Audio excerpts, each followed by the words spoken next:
कांग्रेस नेता राहुल गांधी ने सोमवार को मुख्यमंत्री ग्रामीण आवास न्याय योजना की शुरुआत करने के लिए वो छत्तीसगढ़ के बिलासपुर पहुंचे थे। बिलासपुर जिले में आयोजित इस कार्यक्रम में राहुल गांधी ने बीजेपी पर जमकर निशाना साधा। राहुल गांधी ने कहा, देश में 2 रिमोट कंट्रोल चालू है। जब हम रिमोट कंट्रोल दबाते हैं तो किसानों के खाते में पैसा आता है, लेकिन जब भाजपा रिमोट कंट्रोल दबाती है तो सार्वजनिक क्षेत्र का निजीकरण हो जाता है और जल जंगल जमीन अडानी के पक्ष में चली जाती है। राहुल ने साथ ही कहा कि दूसरी तरफ भी रिमोट कंट्रोल है। कांग्रेस कैमरे के सामने रिमोट कंट्रोल दबाती है और बीजेपी छुपकर रिमोट दबाती है। उन्होंने कहा कि बीजेपी वाले रिमोट कंट्रोल का बटन दबाते हैं तो अडानी को मुंबई एयरपोर्ट रेलवे का कॉन्ट्रैक्ट मिल जाता है, हम बटन दबाते हैं तो किसान के खाते में पैसा पहुंचता है। सुनिए। बीजेपी का रिमोट कंट्रोल, वो भी उसको ऐसे ही दबाते हैं, मगर हमने रिमोट कंट्रोल को कैमरा के सामने दबाया। बीजेपी छुपे छुपे रिमोट कंट्रोल दबाती है, नरेंद्र मोदी जी दबाते हैं। जैसे ही रिमोट कंट्रोल दबता है, एक तरफ अदानी जी को बंबई का एयरपोर्ट मिल जाता है, फिर से दबाते हैं,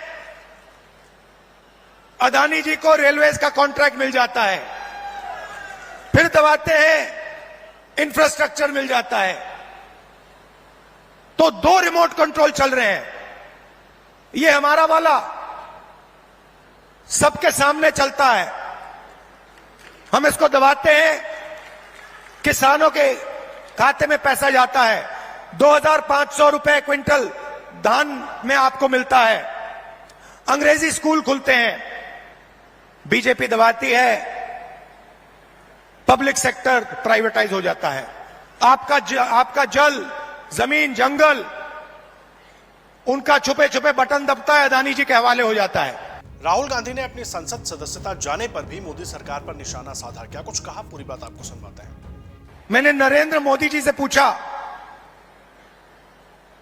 कि मोदी जी, आपका अदानी जी के साथ क्या रिश्ता है?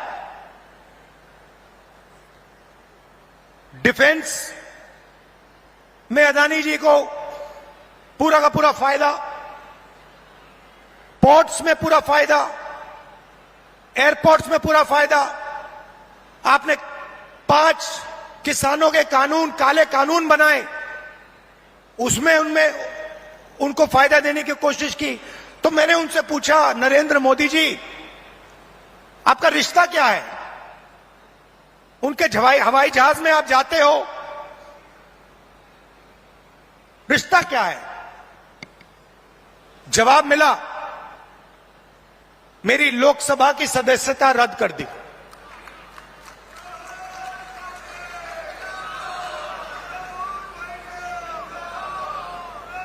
कोई फर्क नहीं पड़ता, हम कांग्रेसी हैं, हम सच्चाई रखते हैं आपके सामने, हम आपसे झूठे वायदे नहीं करेंगे और हम जो कहते हैं वो करके दिखाते हैं। राहुल गांधी ने कहा, ओबीसी, दलितों, आदिवासियों और महिलाओं की सहभागिता सुनिश्चित करने के लिए जातीय जनगणना बेहद जरूरी है।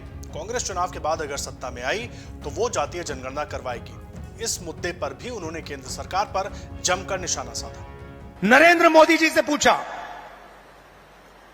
कि आप कास्ट सेंसस से डरते क्यों हो?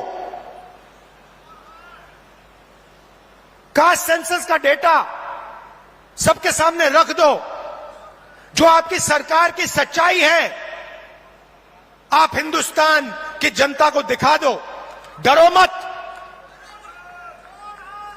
मगर नहीं, उनके मंत्री कहते हैं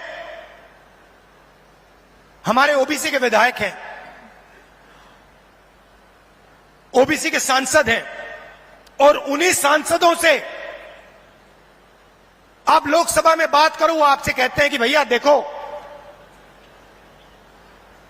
हमारे से कोई कुछ पूछता नहीं है, हम कुछ बोल नहीं सकते, हमें तो यहां मूर्ति जैसे रखा हुआ है।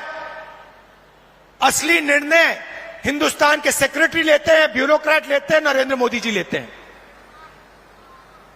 तो अगर ओबीसी को भागीदारी देनी है, दलितों को, आदिवासियों को, महिलाओं को भागीदारी देनी है, तो कास्ट सेंसस करवाना ही पड़ेगा। और अगर नरेंद्र मोदी जी कास्ट सेंसस नहीं करवाएंगे तो जैसे हमने कहा था यहां पे, जैसे ही हमारी सरकार आएगी पहला कदम कास्ट सेंसस होगा और ओबीसी को जो भागीदारी मिलनी चाहिए वो कांग्रेस पार्टी करके दिखाएगी। अमर उजाला अब आपके टीवी पर भी। अपने स्मार्ट टीवी पर YouTube पर सर्च करें अमर उजाला, चैनल सब्सक्राइब करें और देखें ताजा खबरें, वो भी HD क्वालिटी में। और हाँ, बेल आइकन दबाना ना भूलें ताकि हर खबर हो आपके घर। अमर उजाला, निष्पक्ष, निर्भीक, निरंतर।